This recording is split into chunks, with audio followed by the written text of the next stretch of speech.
This year, almost $16 billion tax dollars have been spent on questionable government projects. Citizens Against Government Waste, a nonprofit watchdog group, is calling out government waste in its latest report, the Pig Book. Lisa Fletcher talks with the group's head, Tom Schatz. What's the Pig Book? It's a compilation of pork barrel spending, or earmarks. You mentioned the word earmark. For those who don't know, what's an earmark? An earmark is a spending item added to an appropriations bill outside of the normal budget process.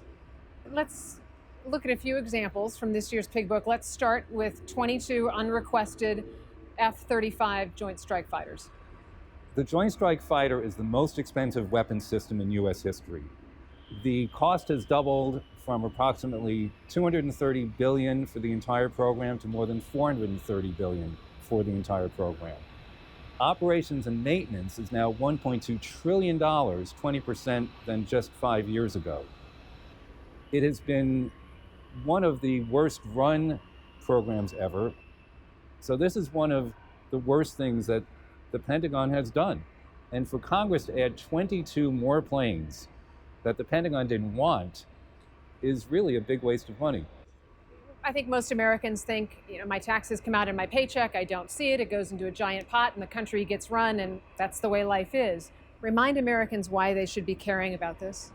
Well, every dollar adds up. Since 1991, CAGW has found $375.7 billion in earmarks. That's not a small number, even in Washington. So these small little projects do add up, and they do cause problems. And taxpayers need to understand that it's really just symbolic of the larger problem with spending here in Washington. The Pig Book says this questionable spending is up almost 4% from last year. Next week on Full Measure, legalized marijuana has fired up America. Wherever you stand, there are a few hazy facts to fill in. California approved recreational pot with a promise of generating a wealth of taxes by eliminating the criminal element. So far, that hasn't happened. And then there's the business model. So after all is said and done, as a business owner, the final price of the product, about 58 to 60% of that price is taxes.